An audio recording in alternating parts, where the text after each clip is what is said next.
ang proyektong ito ay nagsimula dahil na rin doon sa kakulangan ng mga alternative livelihood sa communities. So isa itong nakita namin na market-oriented siya, hindi siya backyard farming lang, no? Na talagang ang proyekto ay magkakaroon ng pagkakataon ng mga magsasaka na kumita, no? Dito sila kukuha ng mga pangangailangan nila sa araw-araw, pwede nilang mapaaral yung anak nila, at yung proyekto ay ginawa nating sustainable yung pamamaraan niya para kahit wala na yung RTN or CBNC ay mayroon na silang hanap buhay.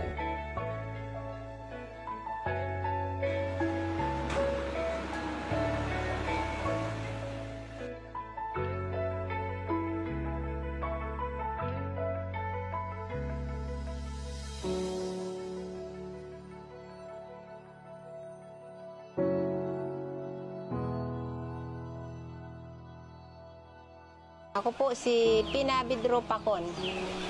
Ilan po ang anak nila? 10 po. Kailangan po namin ito kasi kami mga babae, kaya namin po magtrabaho sa mga ganon. Hindi namin asahan yung lalaki, siyempre ganon lang kita ng lalaki. Katulad ko, wala na rin asawa, siyempre obligasyon ko rin magsama kung sa mga livelihood na ganon, kung anong mga pwedeng pagkakitaan. Malaki po yung pakinabang namin dito. Una sa lahat, natuto kami magtanim, natuto kami kung paano maglagay ng abono. Lahat-lahat ng mga proseso natutunan namin. Makagulay pa kami ng sariwa. Makatulong pa sa aming mga anak na nag-aaral.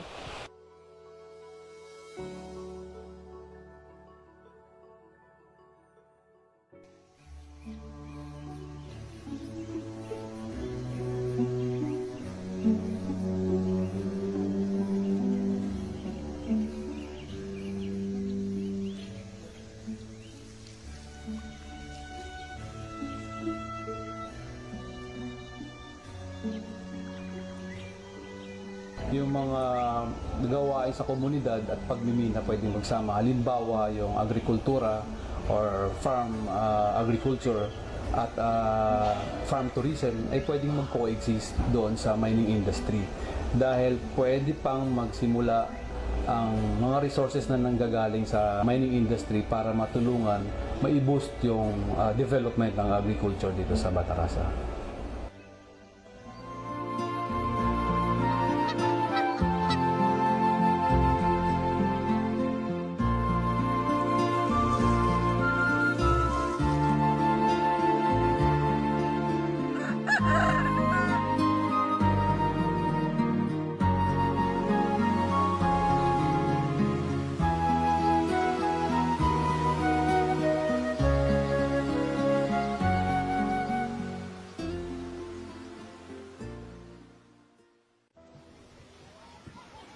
Summer is over.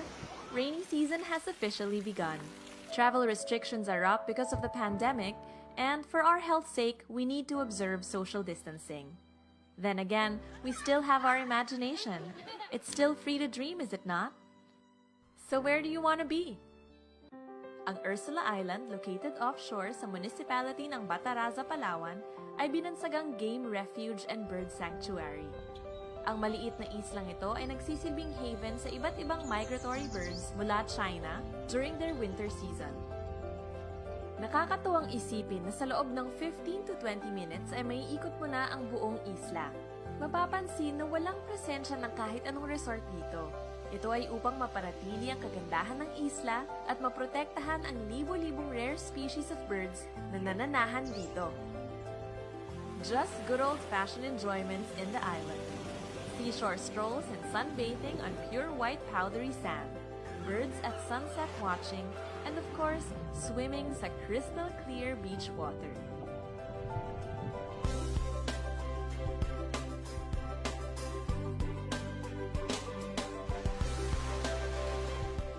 Sa gitna ay ang gubat na parte ng Ursula Island, na kung saan matatagpuan ng iba't ibang klaseng malalagong puno at halaman. Kaya naman, totoong ibang level of freshness na ng hangin ang masasagap dito.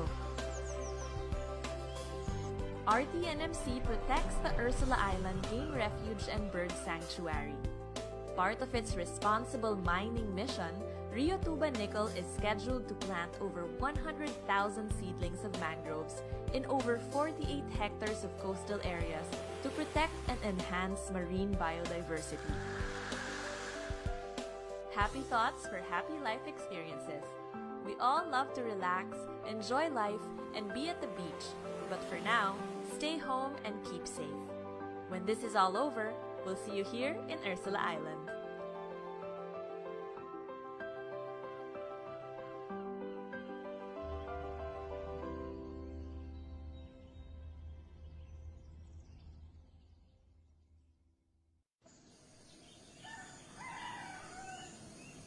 Years pala ako, wala na akong ama.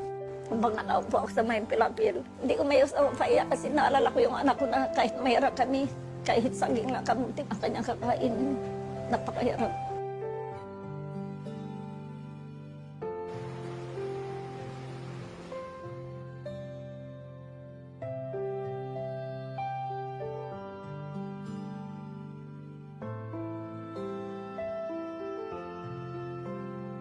Naging matatag ako sa lahat. Kung isipin ko ngayon, parang hindi ko maisip kung paano ko nalampasan yung mga ganong pagsubok kasi mahirap talaga.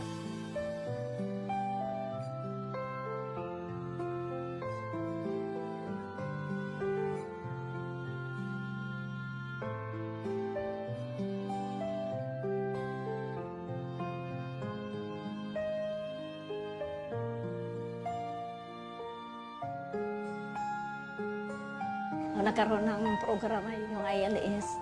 Then, nabalitaan ko na pwede raw pumasok kahit may asawa. At hindi ako nagkatabiling magpunta at inalam ko. Nagalakad ako araw-araw halos isang oras ba ako marating yung school. Kasi sabi ko, sayang na ang pagkakataon na hindi ko tapusin na simulan ko na eh. Kasi wala ako galing pag sinimulan ko, kailan tatapusin ko kahit maging trabaho.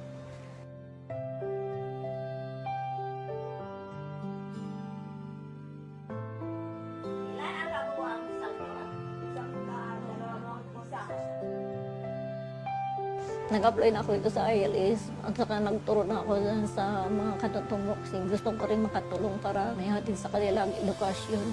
Masaya ako dahil pagdating mo sa LC, nandiyan yung mga estudyante na kahit kagakaugan nila ang mga anak ay prosigido silang mag-aral upang matuto. At siyempre, bilang isang teacher, natutuwa din ako lalo na kung nakikita mo mga estudyante ay natuto sa iyo. Bilang maliit, bilang malaki, nagsasabi huwag kang magsinungaling. Good morning, ma'am!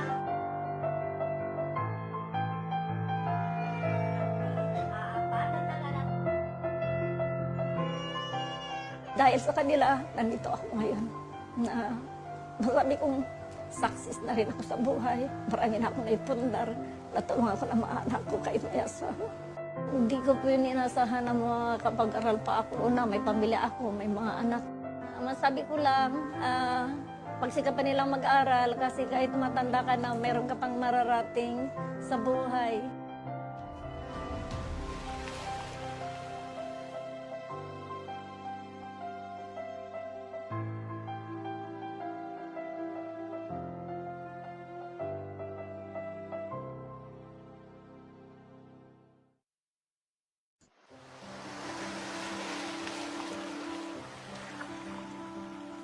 The Philippines is a country blessed with natural resources, with nickel being one of them.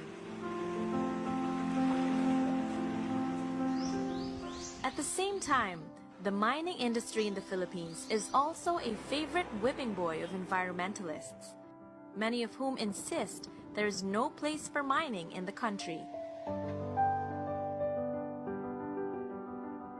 But the fact is, mankind could not have progressed from the time of the cavemen to today's Facebook generation without mining. Mining is inevitable. But this is also why mining has to be responsible. And in the Philippines, one mining operation that is widely conceded to be an epitome of responsible mining is Rio Tuba Nickel Mining Corporation. Throughout its existence, RTNMC has become an economic driving force in its area of operations and beyond.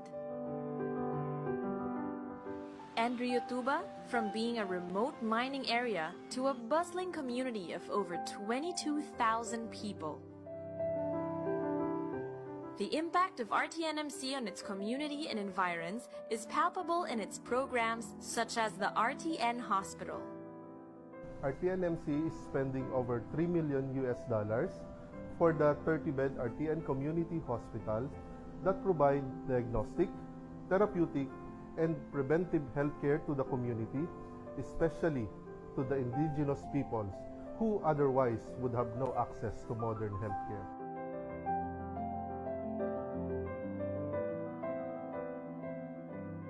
$3 million is allocated to educate children of RTN employees and qualified outsiders at the Leonidas S. Virata Memorial School, which boasts of its 2 computer laboratories featuring 100 iMac desktops for both elementary, junior, and senior high school students, providing quality education equal to the most exclusive schools in Manila.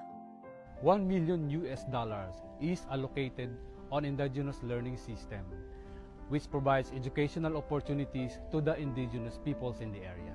It brings the teachers to the highland communities where the ILS centers are built. Today, there are 38 ILS centers benefiting over 1,500 learners.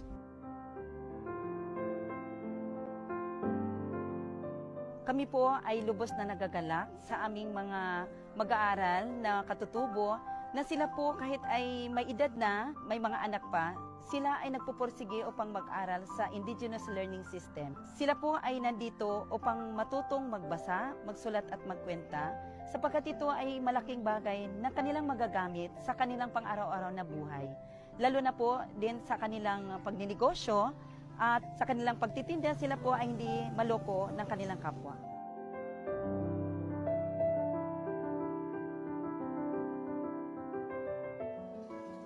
A housing program for its tribes people. Gawad Kalinga Housing Program provides homes of concrete and galvanized roofing which withstand the elements better than their thatched homes. This housing program is building 50 new housing units this year, in addition to the over 300 it has already built.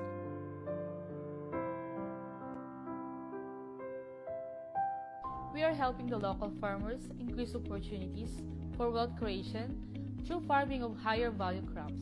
It covers 152 hectares and it involves 8 cooperatives and 1 farmers federation. The 500 men and women that are involved are more conscious of the need for the capacity building, while the project has boosted the sense for community and teamwork. RTNMC is the principal job creator in this part of the province.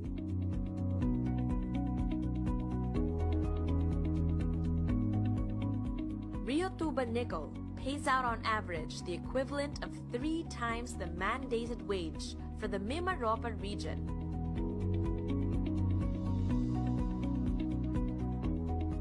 I'm proud to be the first female OIC resident mine manager of a responsible large-scale mining operation in the Philippines. RTN is an equal opportunity employer. Here, almost 1/3 of managers are females.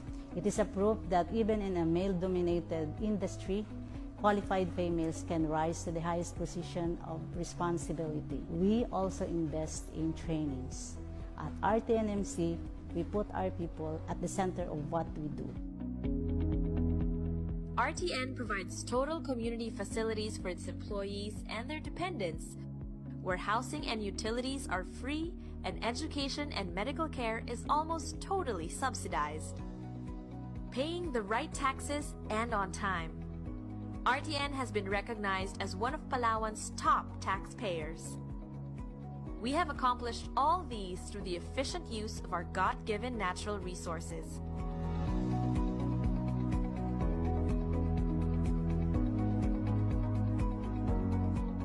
Annually, an average of 24.5 hectares is mined, adding up to only 490 of the 990-hectare MPSA have been used over the past 20 years. RTNMC is proud of its unsullied records of operations. It has logged 15 million safe man-hours since 2017 and 36 million safe man-hours since July 2014 without any lost time accident. It also established a record of 0 environmental accidents. At RTNMC, we practice progressive mine rehabilitation, where we immediately rehabilitate a mined-out area before moving on to a new mining area. This reduces the time required to disturb areas, making them ready for alternative land use in a shorter span of time.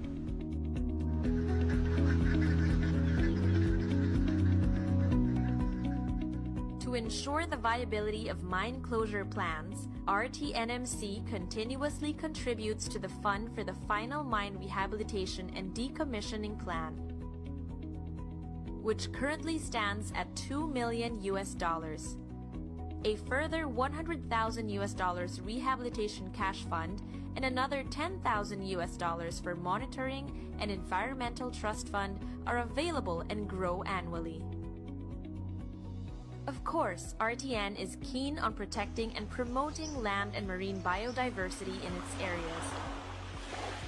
In its rehabilitation efforts, RTN also uses various species of trees such as ipil, nara, Palawan aguho, bunog, kupang, tongkat ali, and assorted fruit trees.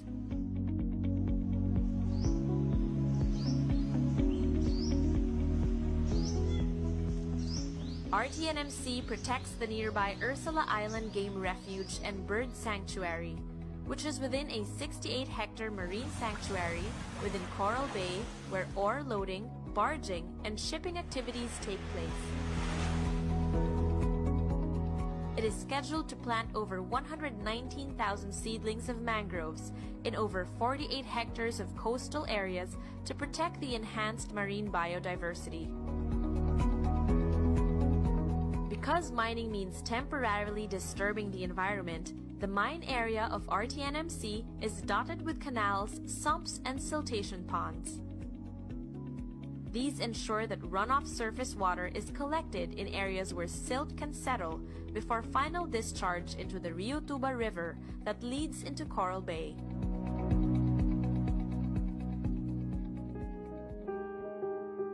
This extensive network around the mine site is the reason why the waters of Coral Bay remain blue. Dust pollution control measures include regular washes of trucks before they ply the main road that leads from the mine site through the town proper and to the pier, where ore is unloaded into barges.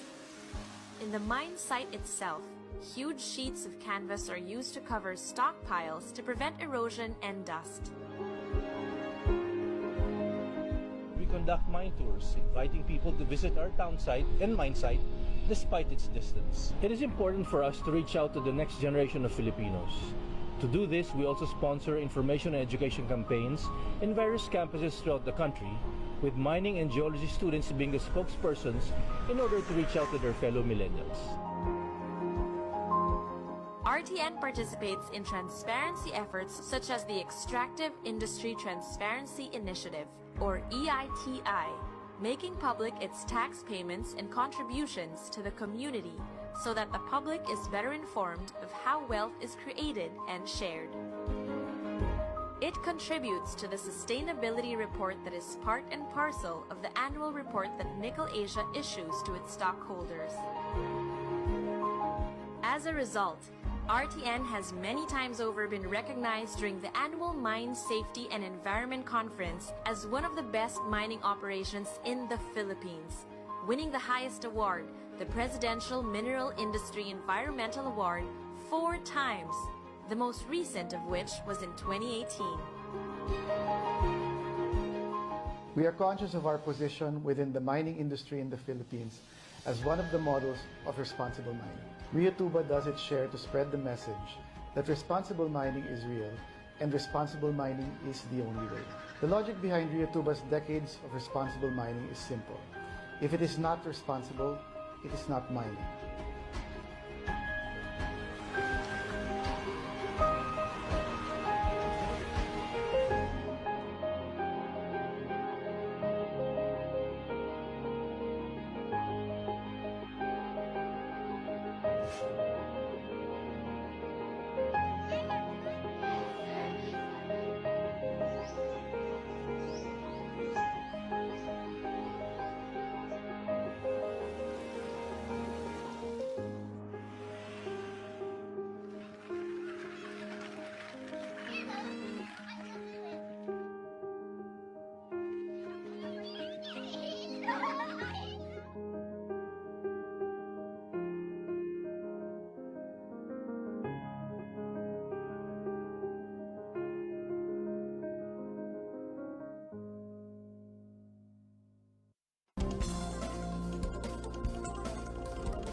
mahalaga talaga ang pag-attend ng flag ceremony sapagkat ito ang magsisilbing tagapagmulat sa isang tao bilang Pilipino na hindi madali na makamtan natin yung ating kalayaan as simbolo ng ating bandila. Sa sobrang dami po ng estudyante, hindi po lahat nakakover sa area po kasi maliit lang po yung space namin before.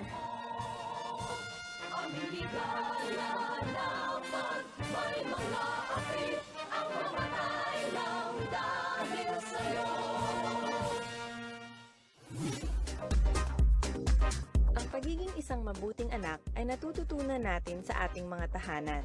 At ang ating pagiging isang mabuting mamamayang Pilipino ay naguugat sa ating mga paaralan. 2 buwan makalipas ang school turnover sa DepEd ng Taganito National High School. Ating kumustahin ang lagay ng mga beneficiaries ng paaralan, ang mismong mga mag-aaral nito.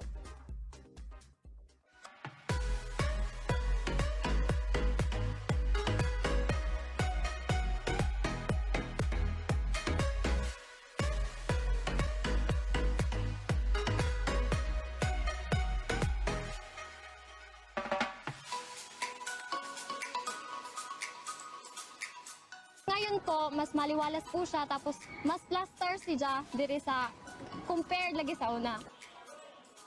Good morning and mabuhay, Miss Peras.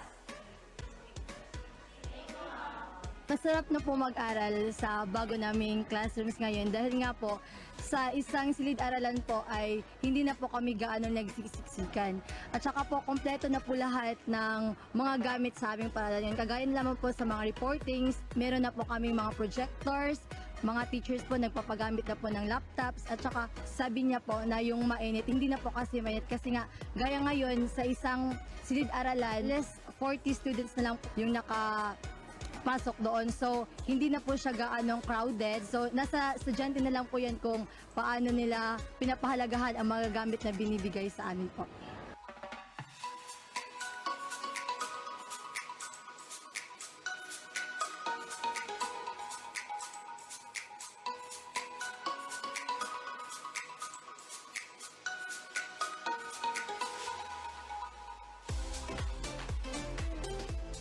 Mas ngayon kasi hindi na nagkokopyahan dahil ang lawak na, tapos pag mag-i-exam talagang malaki na ang space.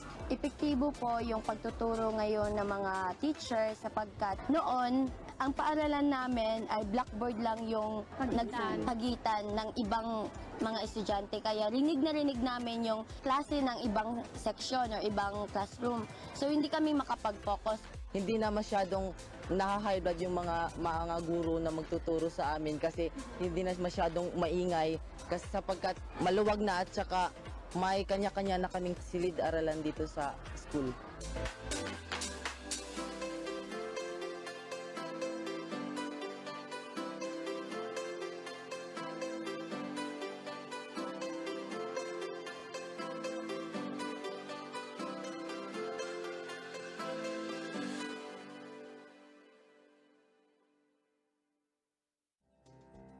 Education is the only thing that we have that nobody can take away from us.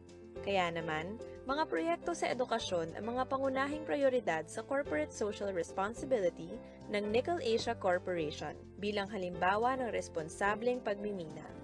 Dahil sa mga paaralan, nahuhubog ang mga pag-iisip ng mga pag-asa ng ating bayan, ang kabataang Pilipino.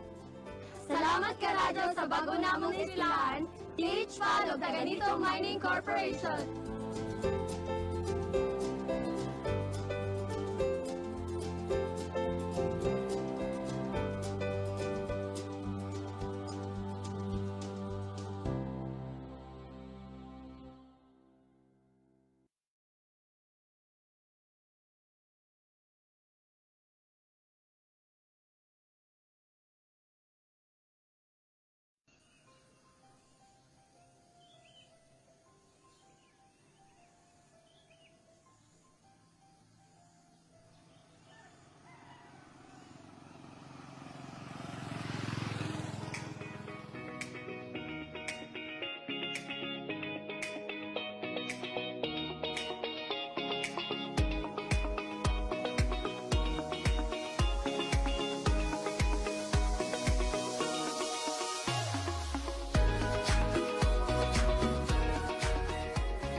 halos lahat ng industriya sa Pilipinas merong temporary situation or distraction idinudulot. Even construction o yung pagtatayo ng building, conversion o yung agriculture, meron niyang masamang epekto sa environment. Ang pagmimina is just a temporary situation. Ano po? Meron tayong iba't ibang programa para pagkatapos ng mina, merong mga proyekto o programang isasagawa at isinasagawa para kung hindi man exactly the same, for example, the forest, at least nearest to its original state. Sa Philippines ngayon, maraming standardization in the process of mining. Kasama na dito yung environmental management system na sinicertify under ISO 14001-2015 version. Sa ngayon, si RTN ay accredited o certified under ISO 14001-2015 which implements yung environmental management system. So, itong sistema na to ay hindi lang acceptable dito sa Rio Tuba, even in-acknowledge nga siya internationally. Ang PMEA ay ang pinakamataas na award na pwede natin makuha dyan, yung Presidential Award, na nakuha na ng Rio Tuba Nickel Mining Corporation ng 3 beses. Isa itong indikasyon na ang ginagawa ng Rio Tuba Nickel Mining Corporation ay consistent siya sa kanyang pagpapahalaga sa environment, sa safety, at sa community development. Alam niyo naman, napaka-controversial ng mining industry sa ngayon. Itong award ay magbibigay sa amin ng panibagong lakas at inspirasyon na pagpapatunay sa aming komunidad na kami ay gumagawa ng tama at nagiging consistent kami doon sa adhikain sa responsible mining. Ang RTN ay kamit ang first ASEAN Mineral Award. Ito ay unang paggawad ng award sa mga minahan in Southeast Asian nations. Masasabi kong ang mga pagkilalang ito ay mai-attribute natin dun sa performance ng RTN on its sincerity in protecting the environment. Kasama na nga dyan yung paniniwala sa prinsipyo ng sustainable development. Kailangan balanse ang 3 aspeto ng profit, people, and planet. Hindi lang Rio Tuba and all other Nickel Asia Corporation company ay naniniwala na dapat balanse ang mga elemento ng kalikasan kagaya ng hangin, tubig, at kalupaan.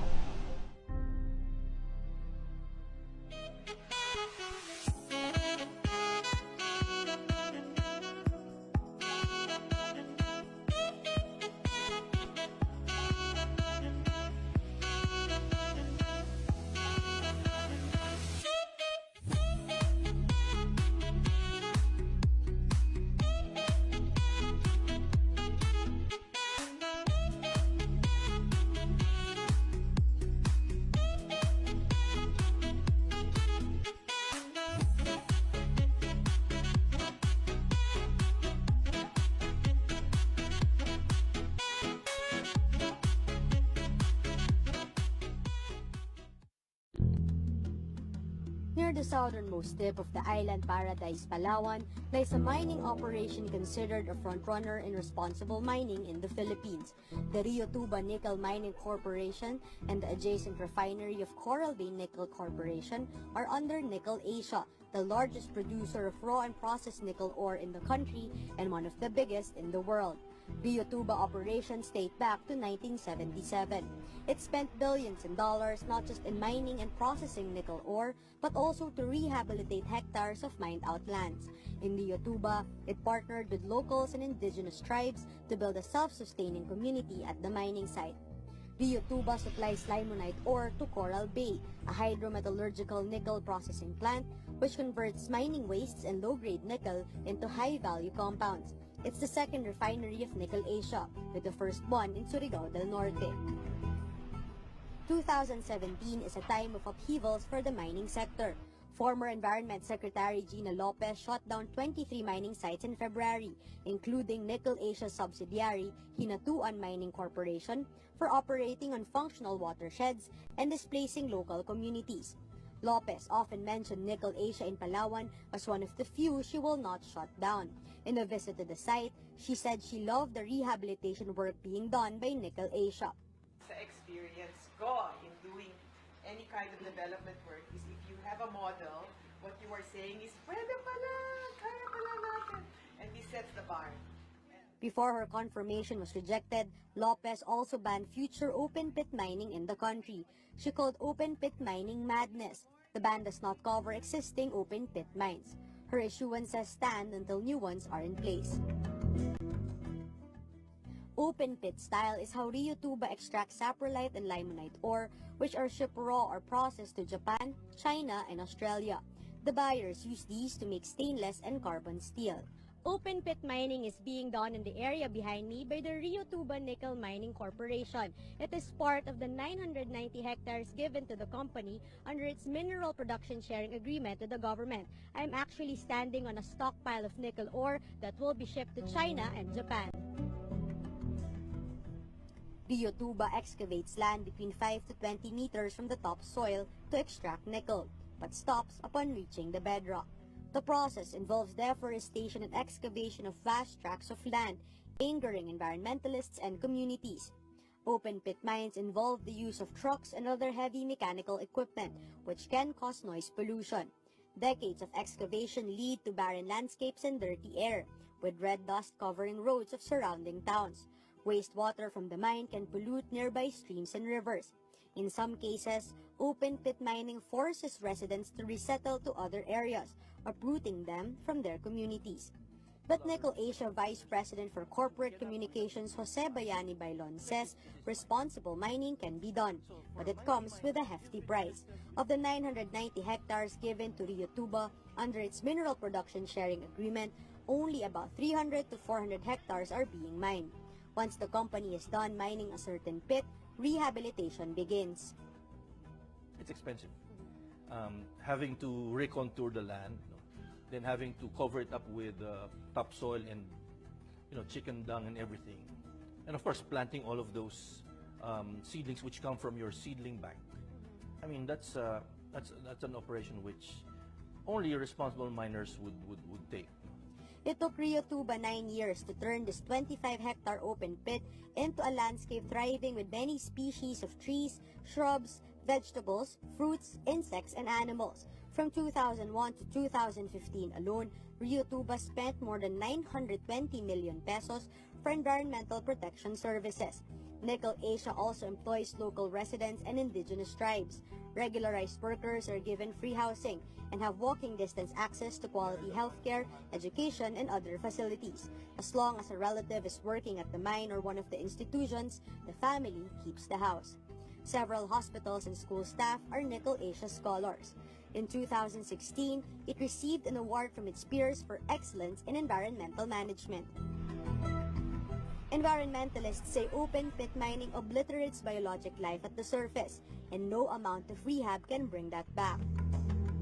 For now, companies like Nickel Asia see a future in finding the balance between profit and environmental protection and rehabilitation. Mara Cepeda, Rappler, Palawan.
LSBMS ay isa siguro sa mga napakalaking bahagi ng buhay ko.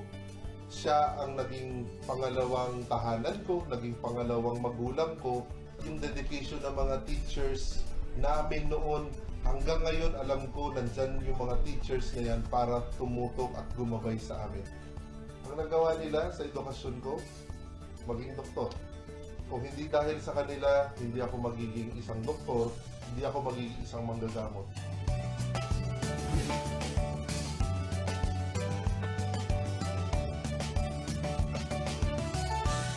Unang-una po, hindi ko siya mapapaaral bilang isang doktor dahil bilang single mom,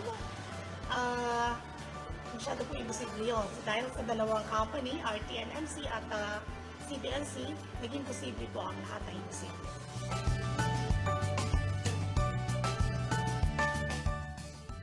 Sa pagkakaalala ko, yung mother ko, nagtatrabaho na sa RTNFI as a teacher for more than 20 years na. Truth be told, hindi talaga kami ganun kaalwan sa buhay. That's why pinursu niya talaga na maging scholar kami, matulungan kami. Kasi nga, pag mag-aaral kami sa magandang eskwelahan, mas maganda yung opportunities na makukuha natin. Kung wala po siguro yung scholarship na yun, mahihirapan po kaming punuan yung mga kailangan naming bayaran. During college kasi alam ko kung gaano naghirap yung family ko. Kailangan ko yung scholarship because alam naman natin lahat kung gaano kahirap magpaaral ng college. Alam ko naman kung ano yung kakayahan ng parents ko. Kung magbe-base lang kami dun sa sweldo nila, sobrang mahihirapan po talaga. That's why I'm so thankful.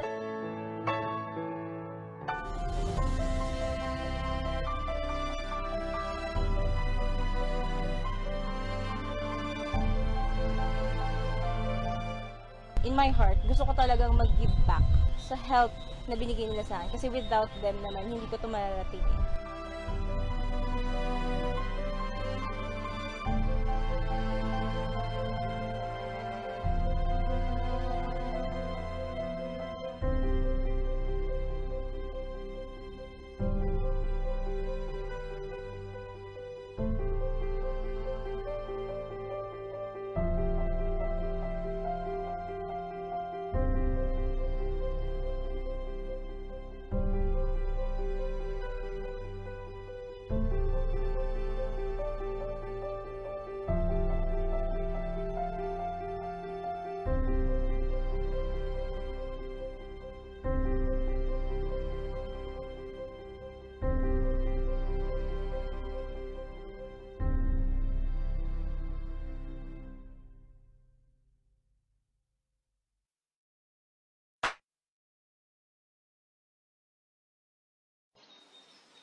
Sa bawat biyaya ng lupa,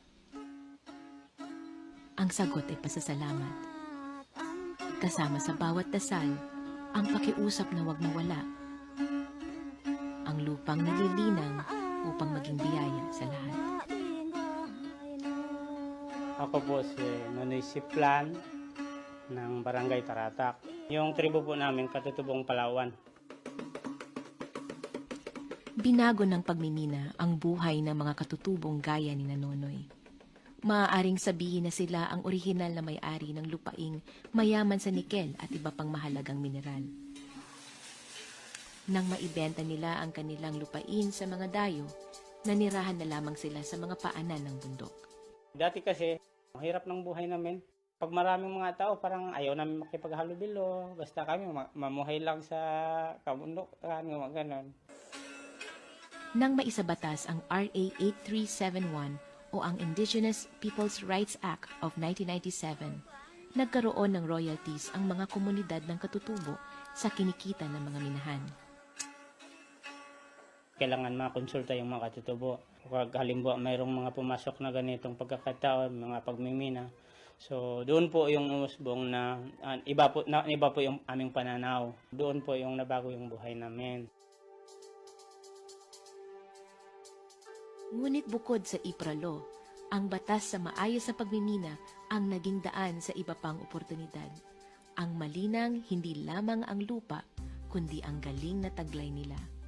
Ito ang Philippine Mining Act of 1995 o RA 7942. Sa Philippine Mining Act, mayroong prosesong kailangang sundin ang mga minahan upang masiguro na sila ay nagmimina ng responsable. Ang MGB o Mines and Geosciences Bureau ang sangay ng DENR na nangangasiwa sa lahat ng lupaing mineral at yamang mineral ng bansa at naatasan na ipatupad ang mga bagong alituntunin sa responsableng pagmimina. Ang responsible mining para sa amin, you have to address issues on environmental protection. The mine should also absorb the cost. Ang unang batas kasi, PD 463 or baka earlier laws pa, does not mandate them, does not obligate them to put up funds for rehabilitation dahil sa batas Philippine Mining Act, obligado na sila magdeposito ng tondo. Yung bagong mining law provides more stringent regulations how to address yung environmental problem. Hindi lang yung environment, pati yung social. Dapat social equity. May mga projects geared towards addressing yung concern ng community. Nakabantay ang MGB at DENR sa bawat bahagi ng proseso ng pagmimina. Bago pa man magsimula ang pagmimina, ay kailangang matiyak ng kumpanya na mapangalagaan ang mga aspetong pangkalikasan, pangpamayanan at ekonomikal ng lugar na kanilang miminahin. Napakagandang halimbawa nito ang ginawang progressive rehabilitation ng Rio Tuban Nickel Mining Company sa mga lugar na namina na. Sa tulong ng mga lokal at mga katutubo, napatunayang kaya pang maibalik ang pakinabang sa mga lugar na pinagpinahan. Dito sa TSF o Tailings Storage Facility 1 ng Coral Bay Nickel Company, napanumbalik nila ang yaman ng lupa. Tinamnan nila ito ng mga katutubong puno at halaman na naging dahilan ng pagbalik ng mga ibon at iba pang katutubong mga hayop sa lugar. Maging ang kanilang pandan plantation ay pinagkukunan ng kabuhayan ng mga katutubo. Sa Agata Mining Ventures, mahalaga na alam nila kung ano ang patutunguhan ng lupang kanilang pinimina, kasama na ang kapakanan ng mga maiiwan nila pagkatapos magmina. Hinahanda na natin ang community to empower them to become ready to accept our agroforestry projects. Part of our rehabilitation efforts ay yung ibabalik natin yung ganda ng kalikasan as part ng aming ecotourism sites. We work with the women organization and the fisher folks in our community na mabantayan nila yung kanilang marine sanctuary at ma-maintain yung ganda ng ilalim ng dagat. Marami sa amin dito nag-illegal fishing. Pero nung dumating ang kumpanya, mas natutunan naming mahalin kalikasan. Isa po akong local diver, nagka-lisensya po ako dahil sa kumpanya. Nagkakabit po kami ng rap para pang salo dun sa mga nahuhulog ng mga ore na galing sa dump truck papasok ng barge. Kinakats namin yun para hindi diretso sa tubig. Ang mga tribong mamanwa ay natutong magpalawig ng kanilang royalties dahil sa patuloy na pakikipagtulungan sa kumpanya. Laking tulong ang Agata kasi yung mga pangarap ay unti-unting na tutupad. Para sa amin yung sa royalty, pagmamanage lang ng husto, malaki talagang impact sa community. Lahat ng mga minahan sa Pilipinas, ayon sa ating batas ng pagmimina, ay kailangan maglaan ng pondo para sa pagpapaunlad ng mga komunidad na nasa tabi nito.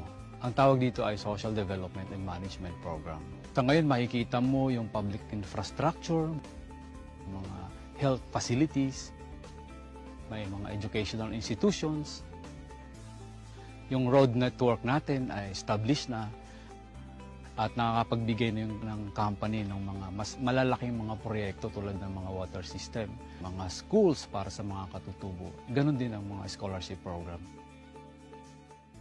Naniniwala rin ang Lafarge Holcim Aggregates Inc. na malaking bagay ang pakikipagtulungan sa lokal na pamahalaan upang mas mapagyaman hindi lamang ang host community kundi ang mga komunidad sa paligid ng minahan. Ang banlik ay itinuturing na residual waste ng minahan at wala ng silbi. Ngunit sa mga taga-Angono, nabuo ang pagkakakitaan na hindi lang nakadikit sa kanilang kultura, kundi nakatutulong sa kalikasan. Nag-train ka ng tao, nagkaroon ng hanap buhay na sustain, may pagtutulungan si kumpanya, yung mga tao at saka yung gobyerno. So napakaganda nitong convergence strategy. Kasama ang mataas sa pamantayan sa kaligtasan ng bawat manggagawa ay ang pantay na oportunidad na siyang patuloy na lumilinang sa kanilang galing. Nung unang pasok ko dito, ang alam ko lang talaga is welding lang talaga. Wala akong alam sa mga aggregates. Wala naman po silang pinipili kung babae ka o lalaki ka. Masaya ako kasi binigyan ako ng tiwala ng nakakataas at opportunity para madagdagan yung mga kaalaman ko. Gusto rin siguro ng mga boss na umangat din ako balang araw.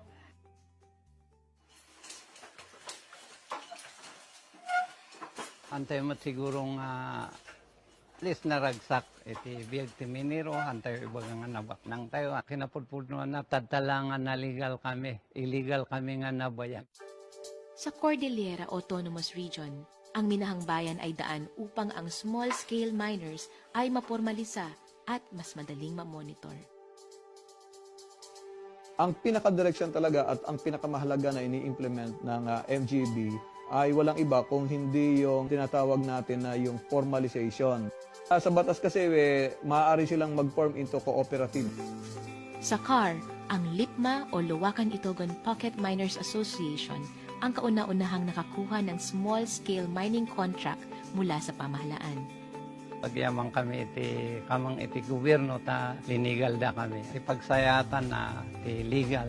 Awan ti dado mga mangre-rebooking ka nga oreno ada ti dado mga at least ada ti legal papers mo nga trabaho. Ang dadaan dito is meron na tayong sinasabi na yung interplay between the government na nagre-regulate at yung being regulated.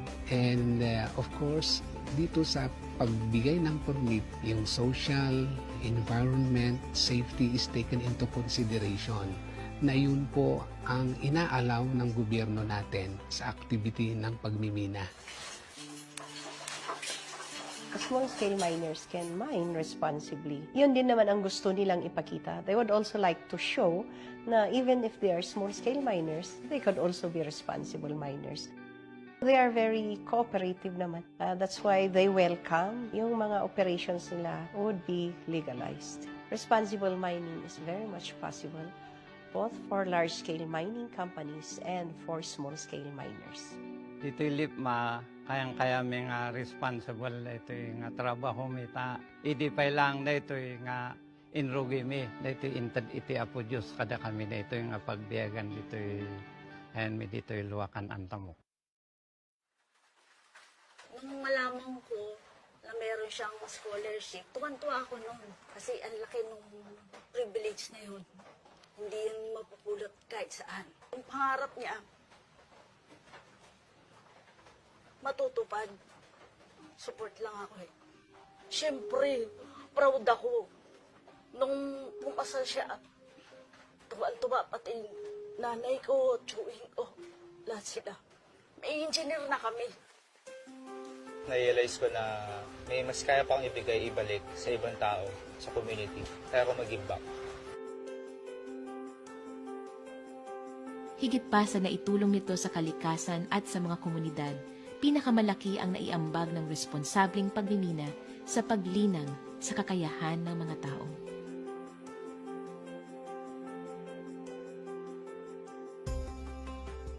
Simula nung pagka-graduate ko, dito na ako dumiretso sa RTNFI Hospital. They believed in me and that's really humbling enough to say.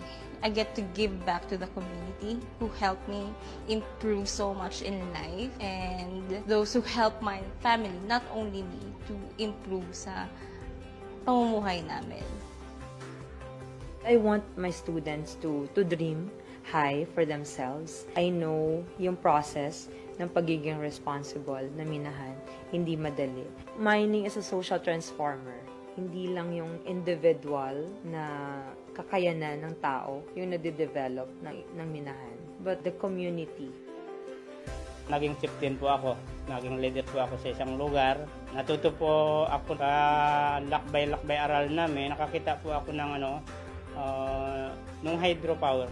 Yung kung paano magtakbo yung kuryente sa isang lugar basta may tubig. Actually, mga 5 taon na ngayon yung hydropower namin. Araw-gabi. So, kaya ang feeling po namin, parang dito rin kami sa siyudad. Kasi mayroon kaming libreng tubig. Napakalaking bagay po yon. Kumbaga, hindi po maikumpara yan. Proud po ako dyan.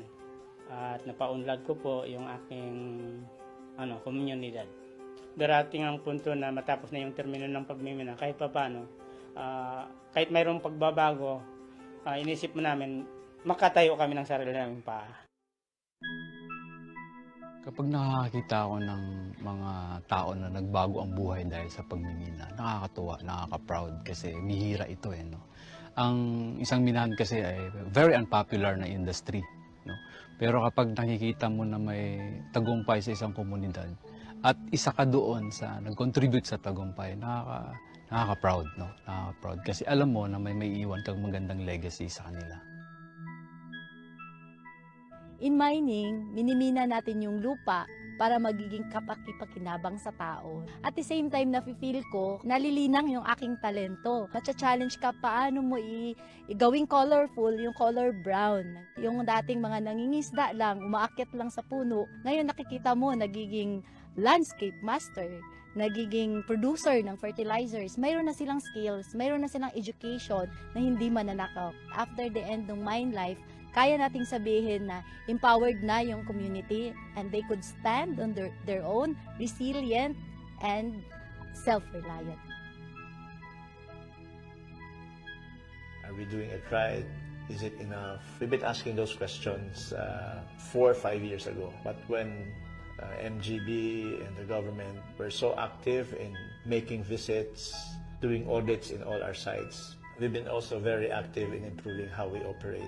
Even the way we engage the community has been improved a lot. And I'd like to thank and congratulate the government, especially MGB, for doing this initiative.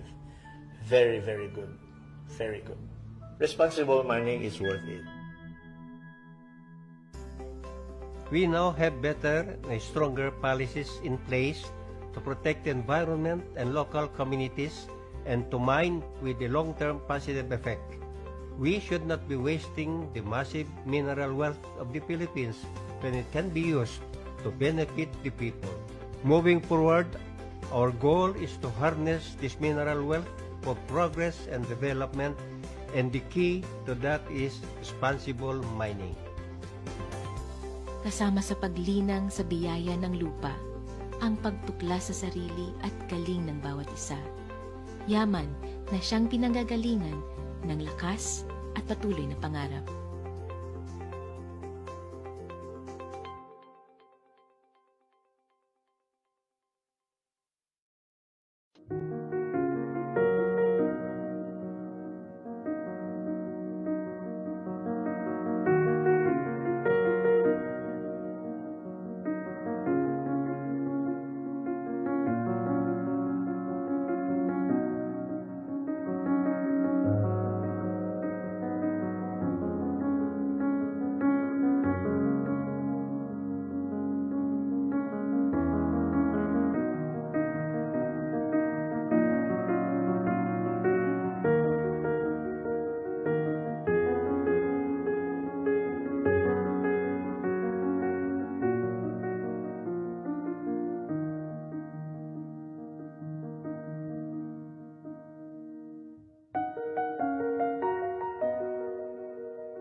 Napakahalaga na malaman ng mga tao ang katotohanan regarding sa responsible mining kasi there's a lot of misconceptions about mining. Here in Ryutuba, they have this what we call the rehabilitation project na after na mine out na nila, they try to rehabilitate the area. They plant trees and conserve the mined out forest or the mined out area.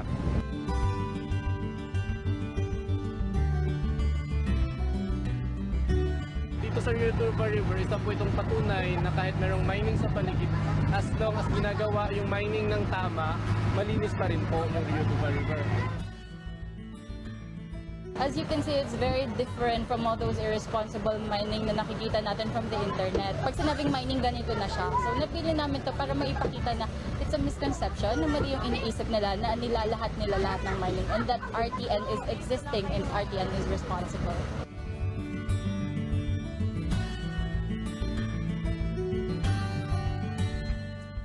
It's a story worth telling kasi kailangan namin ipakita yun sa ibang tao because we need to inspire more people na gawin talaga tong responsible mining.